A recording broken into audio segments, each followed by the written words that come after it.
Suamiku yang melarat ternyata seorang konglomerat.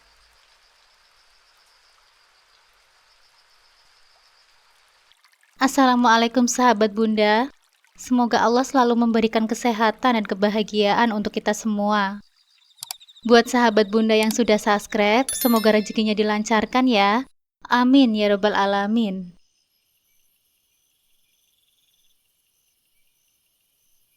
Mas, tumben seharian belum narik penumpang? Tanyaku dengan ramah sambil tersenyum. Mas Harto menoleh dan mengangguk kecil. Iya dek, sepi banget hari ini. Gak ada yang naik becak. Mungkin sama kayak tokomu ya. Sepi juga karena tanggal tua. Jawabnya sambil tersenyum ringan. Aku tertawa kecil mendengar jawabannya. Iya bener juga ya mas. Toko juga sepi hari ini. Mas Harto hanya tersenyum sambil menggaruk kepala. Ade udah makan belum? Tanyanya sambil menatapku dengan penuh perhatian. Sudah, tadi sempat makan di belakang. Jawabku dengan jujur. Kalau Mas Harto gimana? Udah makan belum? Ia tersenyum kecut. Tenang aja dek, nanti kalau lapar ya cari-cari cara lah. Ada aja yang bisa dimakan, katanya sambil tertawa kecil. Aku melirik ke arahnya, merasa sedikit khawatir. Emang masih punya uang mas? Tenang aja dek, mas ini kan pandai cari uang, katanya sambil tertawarnya. Candaannya membuat hatiku sedikit lega. Meski hidup sederhana, Mas Harto selalu terlihat tenang dan ikhlas menjalani pekerjaannya. Kalau begitu, aku balik kerja dulu ya mas. Nanti seperti biasa, pulangnya aku minta dianterin ya mas, kataku sambil berdiri dari tempat duduknya. Siap dek, nanti mas tunggu di sini ya sampai kamu selesai, jawabnya sambil mengangguk pasti. Aku kembali ke dalam toko, tapi pikiranku masih melayang ke percakapan tadi. Meskipun sederhana, Mas Harto selalu memperhatikan hal-hal kecil tentang diriku. Sesuatu yang membuatnya berbeda dari orang lain. Kami bertemu hampir setiap hari. Dia selalu mangkal di depan toko, siap mengantar siapapun yang membutuhkan jasanya. Oh iya, namaku Hanifah, dan aku bekerja di sebuah toko kelontong di sudut jalan ini. Pertemuanku dengan Mas Harto tidaklah disengaja, namun dia perlahan-lahan menjadi bagian dari keseharianku. Mas Harto bukanlah pria yang bisa dipandang sebelah mata. Tubuhnya tinggi, tegap, dan meski pakaiannya sederhana, senyumnya tulus. Jika melihat sekilas, orang mungkin bertanya-tanya, kenapa dia memilih menjadi tukang becak. Tapi dari cerita-ceritanya, aku tahu bahwa hidupnya jauh dari kata mudah. Dari kecil sebenarnya Mas ingin menjadi tentara. Pernah katanya suatu hari saat kami mengobrol. Tapi biaya sekolah sangat tinggi. Orang tua Mas gak sanggup, jadi Mas ikhlas saja. Ya, jadi tukang becak deh. Kisah itu sering terngiang di pikiranku. Ada kesungguhan dalam matanya. Seolah-olah meski mimpinya tidak tercapai, dia tetap bangga menjalani kehidupannya sekarang. Pendidikan Mas Harto hanya sampai SMP. Tapi dia selalu menunjukkan sikap dewasa dan berpendirian yang membuatku kagum. Satu hal yang tidak pernah hilang dari dirinya adalah ketulusan. Setiap hari Mas Harto dengan sabar dan senang hati menunggu di luar toko, menunggu penumpang. Dia juga selalu siap mengantarku atau sekedar mendengarkan ceritaku. Dan aku pun merasa nyaman, seperti bisa menjadi diriku sendiri saat bersama dengan Mas Harto. Waktu terus berlalu, dan aku pun mulai menyadari bahwa kedekatan kami bukan sekedar pertemuan biasa. Terkadang aku bertanya-tanya pada diriku sendiri, bagaimana aku bisa begitu menyukai seseorang yang sederhana seperti Mas Harto? Karena sebenarnya banyak yang mencibirku karena dengan penampilanku yang cantik dan hijabku yang tertutup manis, membuat aku lebih pantas mendapatkan pria yang lebih baik dari Mas Harto, yang hanya seorang tukang becak. Hari yang aku tunggu-tunggu akhirnya tiba. Setelah beberapa bulan menjalin kedekatan dengan Mas Harto, aku memberanikan diri untuk mengenalkannya kepada kedua orang tuaku. Tapi alih-alih mendapatkan sambutan hangat, pertemuan itu berubah menjadi pengalaman yang menyakitkan dan penuh tekanan. Di ruang tamu rumah, aku duduk bersama Mas Harto dengan sedikit gugup. Ayah hanya mengangguk-ngangguk tanpa banyak bicara, tapi raut wajah ibuku jelas menunjukkan ketidaksukaannya. Begitu dia tahu Mas Harto adalah seorang tukang becak, wajah ibuku berubah menjadi dingin.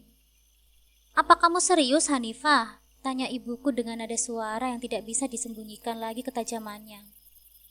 "Bukankah kamu tahu, kami ingin kamu mendapatkan yang lebih baik?" Aku tahu apa yang dimaksud ibuku. Baginya, latar belakang ekonomi adalah segalanya.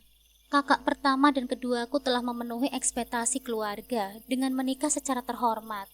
Setidaknya menurut standar ibuku, kakak perempuanku, Mbak Retno, menikah dengan seorang juragan beras yang walaupun seorang duda dan terpaut usia cukup jauh, tapi dia kaya raya. Kakakku yang kedua, Mas Andri, menikah dengan pemilik sanggar tari ternama yang mapan dan hidup berkecukupan. Dan kini giliran aku yang memperkenalkan Mas Harto, seorang tukang becak. Tatapan penuh penolakan dari ibuku seakan menusuk hati.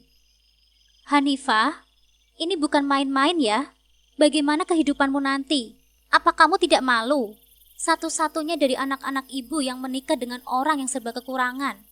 Aku berusaha keras menjelaskan bahwa bagiku, kebahagiaan tidak bergantung pada materi. Aku mencoba memberitahu ibuku bahwa kesederhanaan dan ketulusan Mas Harto justru adalah hal yang membuatku merasa nyaman. Namun semua kata-kataku seolah terbang tertiup angin. Ibu malah mencoba memperkenalkanku dengan Pak Supri, seorang duda yang baru saja pensiun sebagai pegawai negeri. Menurut ibuku, umur bukanlah masalah. Yang terpenting katanya, Pak Supri memiliki segalanya untuk menjamin masa depanku. Ketika ibu terus mendesak, menyebut bahwa hidupku akan lebih mudah jika aku menerima perjodohan itu, aku mulai merasa seperti kehilangan kekuatan. Tekanan yang berat ini membuatku sulit untuk bernafas. Setelah pertemuan di rumah Pak Supri yang penuh dengan penolakan dariku, aku pulang dengan hati yang hancur. Sakit rasanya mengetahui bahwa keluargaku begitu memandang rendah seseorang yang kucintai hanya karena status sosialnya.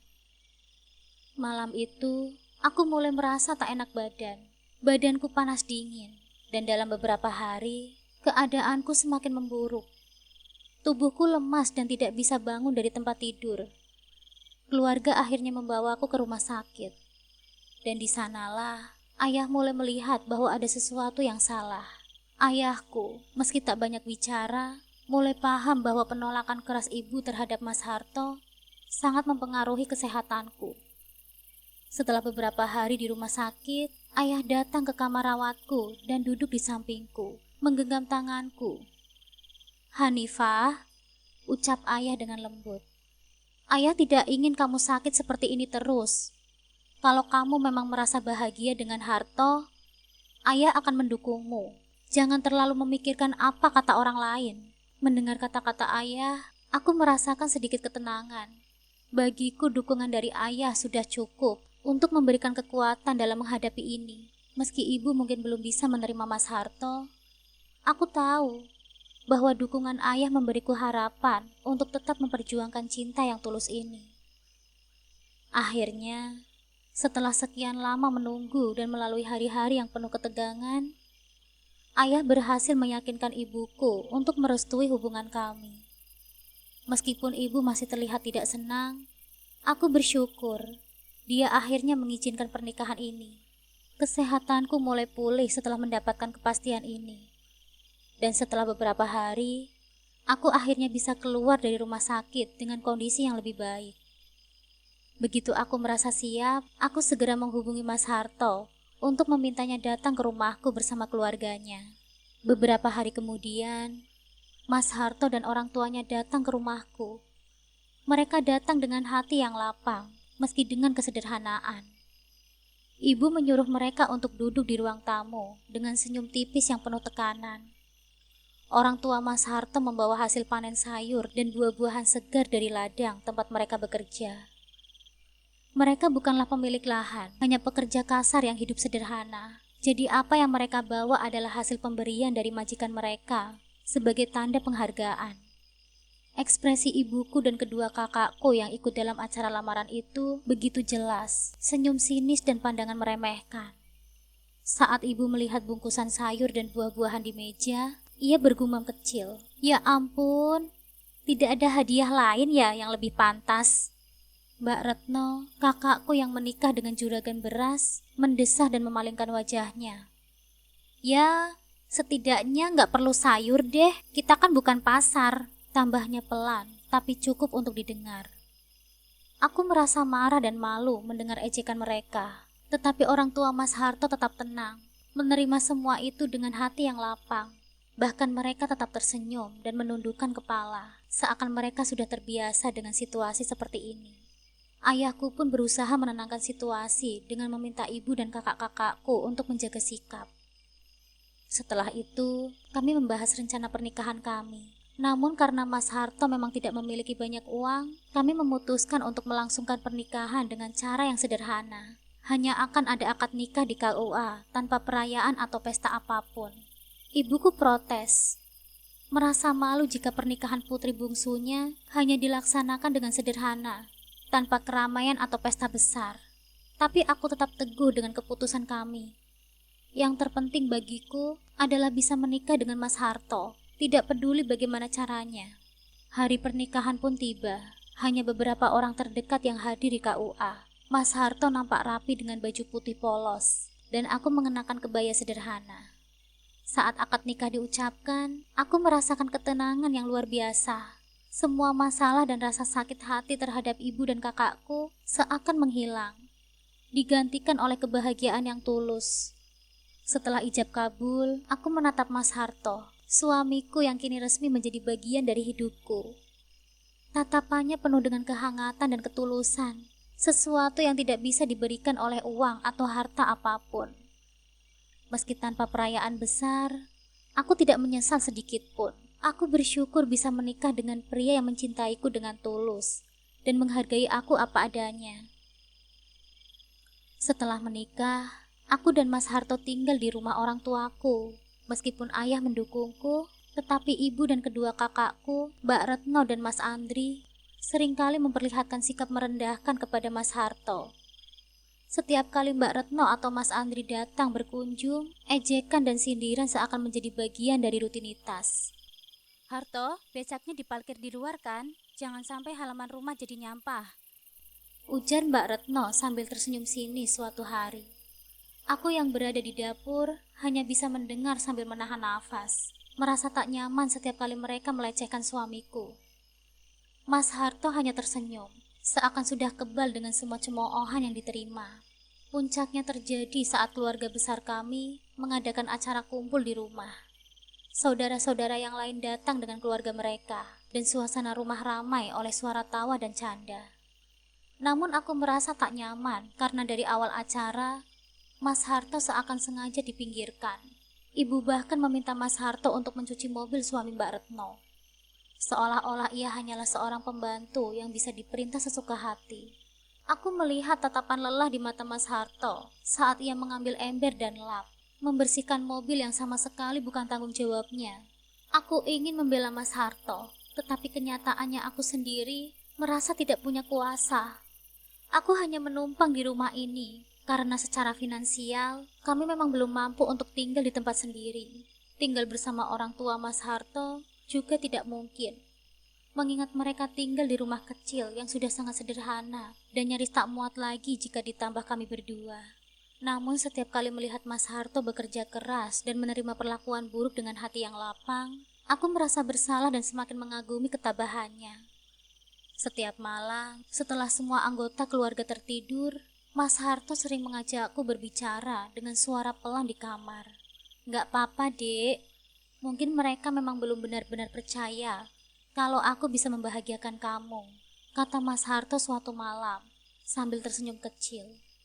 Aku hanya bisa menahan air mata, merasa sedih karena suamiku harus menghadapi semua ini. Seiring berjalannya waktu, aku mulai merasakan dorongan untuk mengubah nasib kami. Mas Harto mengajariku untuk sabar dan tidak membalas perbuatan buruk dengan kemarahan. Tetapi aku tidak ingin hidup kami terus-menerus seperti ini. Aku ingin bisa mandiri dan membuktikan bahwa kami mampu berdiri di atas kaki sendiri. Suatu hari, saat kami sedang beristirahat di ruang tamu setelah seharian bekerja, aku memberanikan diri untuk berbicara kepada Mas Harto. Mas, bagaimana kalau kita mulai nabung untuk cari tempat sendiri, Mas? Mungkin gak harus besar, yang terpenting kita gak bergantung pada orang lain, Mas. Mas Harto terdiam sejenak, lalu tersenyum penuh pengertian. Aku setuju, Dek. Mas bakal kerja keras buat itu. Mas yakin kalau kita bersabar, pasti ada jalannya. Percakapan itu menjadi titik balik bagi kami. Aku mulai bekerja lebih keras di toko, bahkan mengambil jam tambahan ketika memungkinkan. Mas Harto juga mencari pekerjaan tambahan. Meskipun itu berarti dia harus bekerja siang dan malam, tanpa banyak waktu untuk beristirahat. Hari-hari terus berlalu, dan perlahan, kami mulai melihat hasil dari jerih payah kami. Setiap malam, Mas Harto dan aku menghitung uang tabungan kami dengan penuh harap. Kami bertekad bahwa suatu hari nanti, kami akan mampu memiliki tempat tinggal sendiri, di mana tak ada lagi ejekan dan pandangan merendahkan dari keluarga atau orang lain. Kebencian ibu terhadap Mas Harto kian hari semakin memuncak. Aku sering mendapati ibu melontarkan komentar menyakitkan, seolah kehadiran Mas Harto di rumah kami adalah beban yang tak termaafkan. Aku menelan semua rasa pahit itu, menunggu hari di mana keadaan ini akan membaik. Namun ternyata puncak dari kemarahan ibu datang dengan tuduhan yang tak bisa terduga. Suatu pagi, aku terbangun mendengar suara ibu yang mengamuk di ruang tengah. Dengan nafas tersengal dan wajah yang penuh kemarahan, ibu menyebut Mas Harto telah mencuri perhiasannya, sebuah kalung emas yang sangat berharga. Tanpa berpikir panjang, ibuku menuduh Mas Harto sebagai pelakunya. Sudah gak bisa dimaafkan lagi kamu, Harto. Orang seperti kamu memang gak pantas tinggal di sini. Cepat kamu keluar dari rumah ini, Harto. Teriak ibu dengan penuh emosi, tak memberi Mas Harto kesempatan untuk membela diri. Mas Harto mencoba menjelaskan. Saya gak tahu soal perhiasan itu, Bu. Saya gak pernah menyentuh barang-barang milik ibu, apalagi sampai mencurinya. Namun ibuku tak mau mendengarkan apapun yang keluar dari mulut Mas Harto. Setelah Mas Harto diusir dari rumah, aku pun ikut dengannya. Kami segera mencari kontrakan kecil yang hanya bisa kami sewa dengan biaya seadanya. Dengan tabungan yang sedikit dan penuh keterbatasan, kami akhirnya menemukan sebuah kontrakan sederhana di pinggiran kota. Rumah kontrakan kecil itu hanya memiliki satu kamar tidur dan ruang tamu yang juga berfungsi sebagai dapur. Tetapi setidaknya di sana kami bisa merasakan ketenangan. Namun kenyataan pahit akhirnya terungkap beberapa hari kemudian. Ternyata bukan Mas Harto yang mencuri perhiasan ibu, melainkan Mas Andri. Sanggar tari milik istrinya telah bangkrut dan mereka terbelit banyak hutang. Tanpa sepengetahuan siapapun, Mas Andri mengambil perhiasan ibu untuk dijual, berharap bisa melunasi sebagian hutangnya dan menutupi kehancuran keuangan mereka. Namun ketika kebenaran ini terbongkar, ibu sudah terlalu terlanjur malu untuk mengakui kesalahannya dan tak mau meminta maaf kepada Mas Harto. Saat aku menyadari hal ini, hatiku terasa hancur berkeping-keping. Bagaimana mungkin keluargaku sendiri bisa bertindak begitu kejam pada suamiku yang telah menahan semua hinaan dan cacian selama ini. Di kontrakan baru, aku dan Mas Harto memulai kehidupan dari awal. Mas Harto bekerja lebih keras, menambah waktu narik becak hingga larut malam. Sementara aku mencari pekerjaan sampingan agar bisa membantu keuangan kami. Setiap hari terasa begitu melelahkan, tetapi kebersamaan kami memberiku semangat untuk terus bertahan. Maaf ya, Dek, aku tahu ini bukanlah kehidupan yang kamu harapkan, ujarnya dengan nada lirih. Aku menggenggam tangannya dengan erat, menatapnya dengan penuh keyakinan. Mas, aku bahagia bisa bersama kamu. Dimanapun itu, aku gak peduli harus hidup sederhana atau susah, asal kita tetap bersama. Di balik semua cobaan ini, aku percaya bahwa cinta kami yang tulus akan menjadi bukti bahwa kami mampu melewati segala kesulitan bersama. Di tengah kesulitan yang sedang kami hadapi, Mbak Retno dan Mas Andri mulai merasakan karma atas sikap mereka terhadapku. Gudang beras suami Mbak Retno terbakar habis, membuat hidup mereka semakin sulit. Sementara pernikahan Mas Andri dan istrinya diambang perceraian setelah kebangkrutan sanggar tarinya. Suatu malam ketika aku masih meratapi nasib kami yang penuh cobaan, Sebuah mobil mewah berhenti di depan kontrakan kami. Hatiku berdebar kencang, tidak tahu siapa yang datang atau apa tujuan mereka. Pikiran negatif langsung muncul, terlebih karena Mas Harto sedang bekerja narik becak. Aku benar-benar ketakutan, mengira orang-orang kaya datang untuk menghina kami, atau mungkin memberikan peringatan. Namun alangkah terkejutnya aku saat melihat sosok yang keluar dari mobil itu. Dengan setelan jas rapi, wangi parfum mahal yang tercium dari kejauhan, dan senyuman tenang di wajahnya, sungguh mengejutkanku. Itu adalah Mas Harto, suamiku, yang selama ini kukenal sebagai tukang becak sederhana. Kini berdiri di depanku dengan penampilan bak seorang konglomerat. Masih tidak percaya dengan pemandangan yang kulihat. Aku mendekat dengan langkah ragu. Mas Harto, suaraku bergetar. Tak mampu menyembunyikan keterkejutanku. Ia tersenyum lembut sambil menatapku penuh kasih, lalu memegang kedua bahuku. Iya, ini aku Hanifah. Maafkan aku Hanifah, karena selama ini aku menyembunyikan siapa diriku yang sebenarnya. Aku menggeleng tak percaya. Tapi, apa maksud semua ini, Mas? Kenapa Mas menyamar sebagai tukang becak? Mas Harto menarik nafas panjang. Matanya berkaca-kaca, seolah mencoba menahan emosi yang selama ini disimpan. Sebelum aku menjelaskan, ada satu hal yang perlu kamu tahu.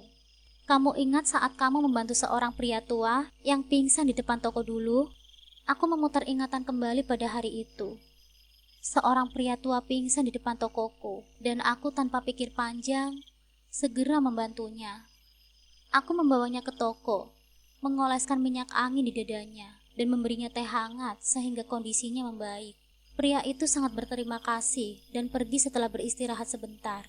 Mas Harto melanjutkan, pria tua itu adalah ayahku.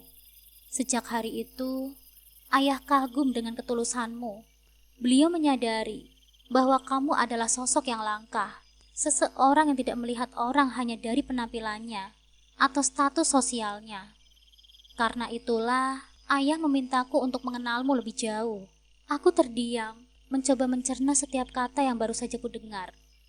Ternyata, kebaikan kecil yang aku lakukan saat itu menjadi awal dari segalanya.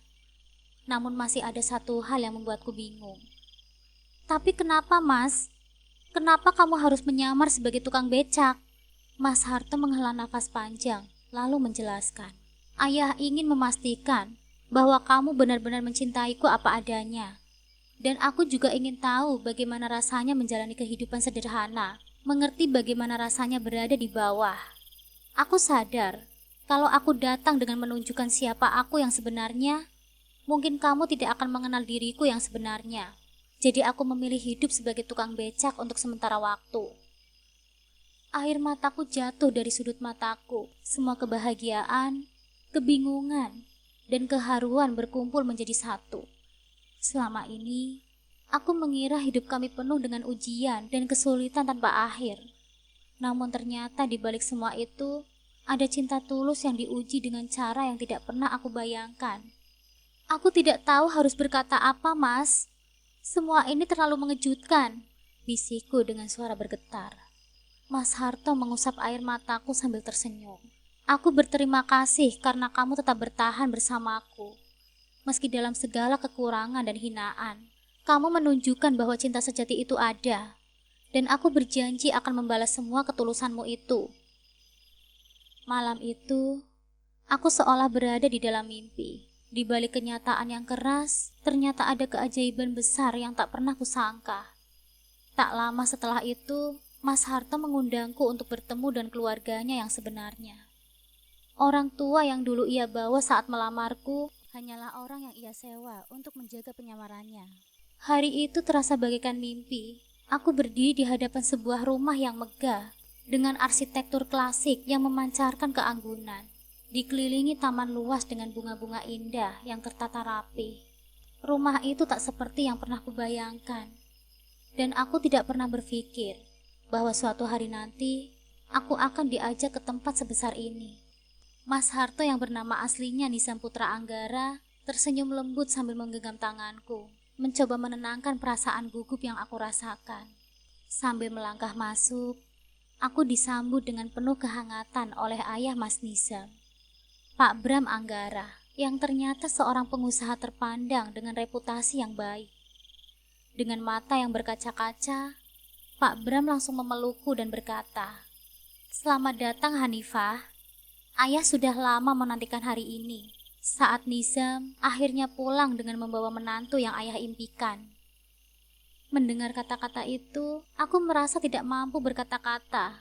Semua yang pernah kulalui dengan Mas Nizam, semua kesulitan dan cobaan, seolah terbayar saat itu juga. Aku tidak bisa menyembunyikan rasa haru yang membuncah dalam hatiku. Di meja makan yang panjang dan dihiasi dengan elegan, aku dan Mas Nizam disambut dengan acara makan malam yang istimewa. Semua hidangan disiapkan dengan begitu mewah, namun yang membuatku tersentuh adalah suasana yang penuh cinta dan penerimaan. Ayah Mas Nizam memulai percakapan dengan penuh kehangatan. Ia bercerita tentang almarhumah istrinya yang sangat ia cintai, dan bagaimana selama ini ia tidak pernah mendesak Nizam untuk segera menikah. "Hanifah, saat ayah melihat bagaimana kamu dengan tulus menolong ayah pada waktu itu, ayah langsung merasa bahwa kamu memiliki hati yang sangat baik. Ayah yakin kamu adalah orang yang bisa menjaga Nizam. Dan akhirnya ayah tidak pernah menyangka kalian akan bertemu dan jatuh cinta." Sambil mendengarkan cerita Pak Bram, aku mulai memahami bahwa semua yang terjadi di hidupku bukanlah kebetulan. Dari awal pertemuan kami hingga perjalanan cinta yang penuh tantangan, semua ini telah membawa kami ke titik yang lebih indah. Malam itu, aku dan Mas Nisa merasakan kehangatan keluarga yang tulus, sesuatu yang selama ini terasa hilang dari hidup kami. Tak lama kemudian, setelah makan malam selesai, Pak Bram dengan wajah penuh kebanggaan dan haru berkata, "Sekarang ayah ingin mengunjungi keluargamu, Hanifah. Sebagai menantu yang ayah impikan, ayah ingin memastikan bahwa kita memulai hubungan ini dengan baik di antara keluarga kita." Aku terkejut namun sangat tersentuh mendengar permintaan itu. Keesokannya, Pak Bram bersama Mas Nizam dan beberapa pengawal datang ke rumah keluargaku. Mereka membawa berbagai bingkisan untuk keluarga kami. Saat tiba di depan rumah, aku bisa melihat ekspresi wajah ibuku yang penuh dengan keterkejutan. Ia tidak pernah membayangkan bahwa menantunya yang ia anggap tak berharga selama ini sebenarnya adalah seorang pria yang terpandang dengan nama besar dan latar belakang yang jauh dari dugaan. Mas Nisa memperkenalkan dirinya dengan lembut namun tegas. "Ibu, perkenalkan, nama asli saya Nizam Putra Anggara. Saya memahami betapa sulitnya menerima saya di awal, dan mungkin saya memang terlihat tidak meyakinkan. Tapi percayalah, Bu, saya berjanji akan menjaga dan mencintai Hanifah dengan sepenuh hati saya." Ibuku tak mampu berkata-kata. Bahkan kedua kakakku yang selama ini memandang rendah Mas Nizam hanya bisa menunduk, tampak menyesali perlakuan mereka. Aku bisa merasakan perubahan di wajah mereka, seolah baru menyadari bahwa tidak seharusnya manusia dinilai hanya dari penampilan luar atau harta. Di tengah suasana yang penuh keterkejutan, Pak Bram berbicara dengan bijaksana. "Bu, saya paham bahwa setiap orang tua pasti ingin yang terbaik untuk anaknya. Tapi terkadang yang terbaik itu tidak selalu terlihat dari luar. Hanifah telah menunjukkan pada kami bahwa ia adalah wanita yang sangat tulus. Dan itu yang membuat kami menyayanginya." Ibuku akhirnya terisak dan meminta maaf atas semua kesalahan yang pernah ia lakukan. Melihat perubahan sikap ibuku, membuatku lega dan merasa damai. Sejak saat itu, hubungan kami menjadi lebih harmonis. Aku dan Mas Nizam kembali ke rumah mewah yang penuh dengan cinta. Dan kini keluarga kami pun akhirnya mendukung pernikahan kami dengan sepenuh hati. Perjalanan hidup kami yang penuh dengan tantangan ternyata membawa kami kepada kebahagiaan yang tak pernah aku duga. Aku menyadari bahwa cinta sejati adalah tentang ketulusan, kesabaran, dan kepercayaan. Kini dengan restu keluarga dan kehidupan baru yang lebih baik, aku dan Mas Nizam siap menghadapi masa depan bersama, penuh cinta dan harapan. Setelah melewati perjalanan panjang yang penuh dengan rintangan dan kejutan, hidup kami akhirnya memasuki fase baru yang penuh dengan harapan. Mas Nizam, yang kini dikenal oleh keluargaku sebagai sosok yang rendah hati dan penuh perhatian, tak segan untuk membantu keluargaku yang sempat terpuruk. Melalui kehadiran dan dukungannya, hubungan kami sekeluarga menjadi semakin erat. Ibu dan kedua kakakku yang awalnya skeptis mulai menerima uluran tangan Mas Nizam dengan rasa terima kasih yang tulus. Bahkan mereka berusaha untuk menebus sikap mereka yang dulu. Kami tinggal di rumah Pak Bram, ayah mertua yang sangat menyayangiku. Rumah megah itu kini terasa begitu hangat, dipenuhi dengan tawa dan kebahagiaan yang datang dari kehadiran kami.